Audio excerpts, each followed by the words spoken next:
So, a little bit of a review. Is this a good board? Uh, it's made of metal. That's good. These sides are from plastic, and when you mount the brackets to mount it or connect it to a rack, you have to take these away, and it actually looks better without these plastic things. And yeah, I have a couple of things that I would like to emphasize. This here is quite, see, it's rounded, and yeah, it maybe looks better, but up here, see, it got a little bit of an edge. I think that it would be better to have the same edge here, because when we do stuff, conferences, we post stickers and tape here and write here, and this doesn't stick. Or if it sticks, or if I use tape, it doesn't show. If this were to be a little bit more edgier, you can actually put something here to write on, and that will make my life a little bit easier. Today we use paper that we actually put beneath here so we can see, but it's better if we can just print something out or stuck some tape here and write on the tape, or stickers or whatever. So that is a thing. I would like to see insert lines on subgroups. That would be nice. The FX, yeah, uh, it's it's okay. It's not a bad FX processor, um, but we will never use it, or we use it sometime, but it's very rare that we use it. Maybe if you do bands and live music, yeah, it could be used more, but we don't use it. The EQ, yeah, I think we're gonna use this the feedback detection on our conferences. I think that's gonna be good. The board itself, it's metal, it's rugged, it has the knobs are, yes, made of plastic, but they're not gonna fall off. You can actually take them off, but I'm not gonna do that. But they feel good. I like that these are in different colors. Here you have the frequency of the mid. It's the different colors. Here you actually have the low mid and high mid.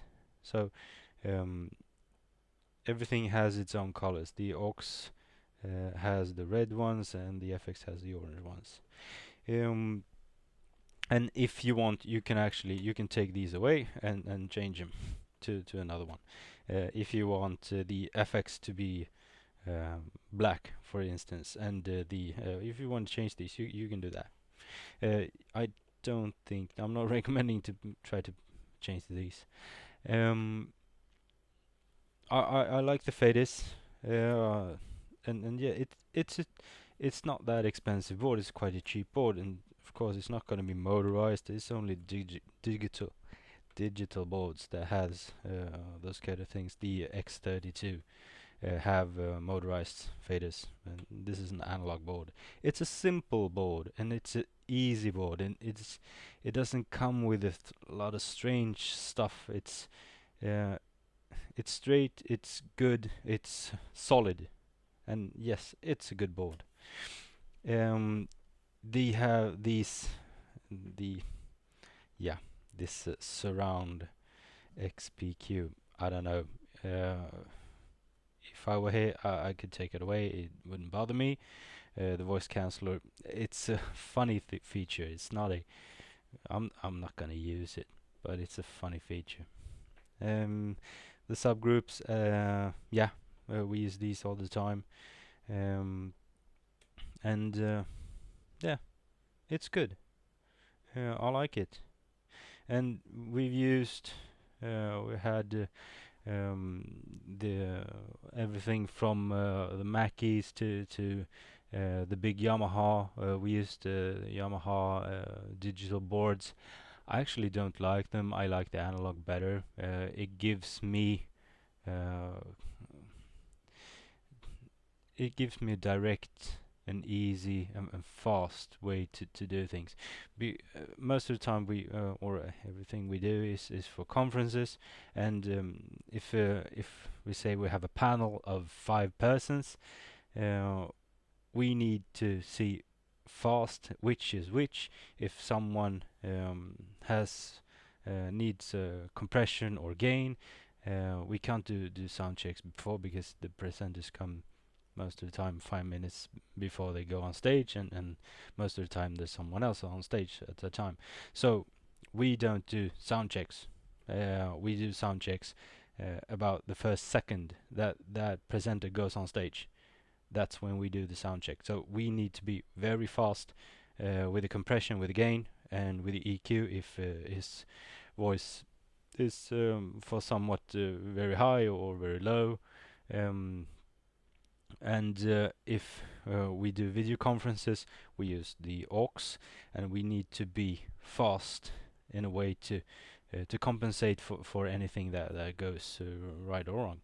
Um, and that is why we use the analog bars, because we can't do that with the digital mixer. With the digital mixer, you need to first choose your channel, and then you have all the presets, and you can access the EQ and the compression, but we need to access the compression on maybe 5 channels at the same time, because if a panel goes on stage, they start talking, I need to see who's talking and make the compression or gain or whatever.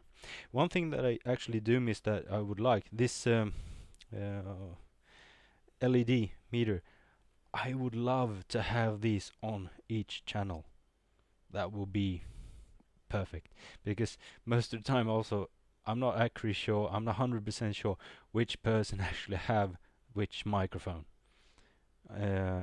In that case, if I see one speak, I can actually see the person speak on the diodes, and I can adjust that one without knowing which one. So it have actually been done. I've pushed up the wrong microphone. Yeah, because everything goes very fast. So and sometimes you mess up. That's the way of life. But you learn. And actually, this is also another thing. The mute button. You have the light that it's muted. It's very good. The clip, the solo runs this one.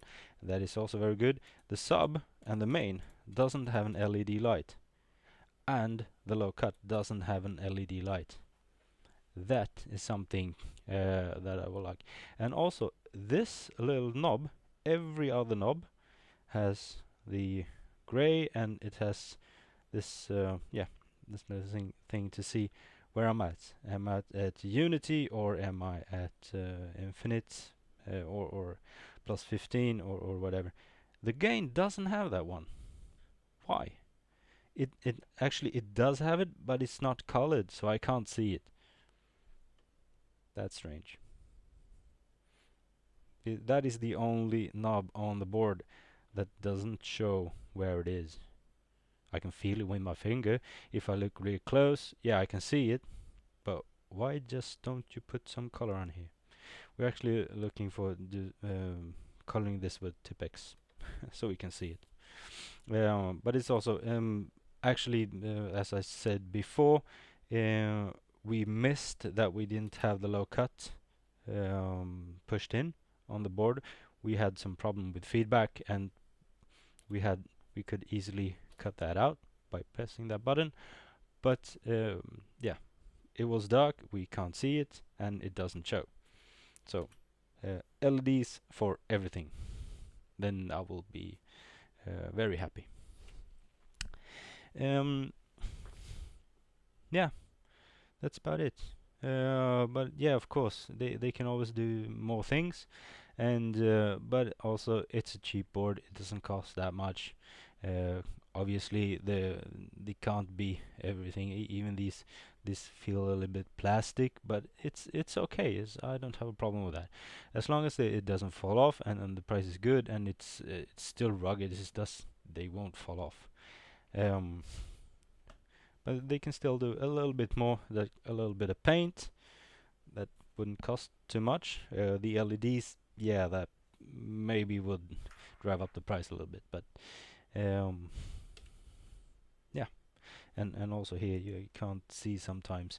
It isn't that much that happens when you press it and press it down. If you have a LED inside of that and you press it, and it is going to show, and doesn't need to show like this one. It doesn't need to light up everything. Then it will look like a Christmas tree maybe, but just something that tells it that yeah, I'm on. Okay, thank you, and thank you Behringer for a good project. Okay, bye. And yeah, of course, questions, please post it, and I will answer it as soon as possible.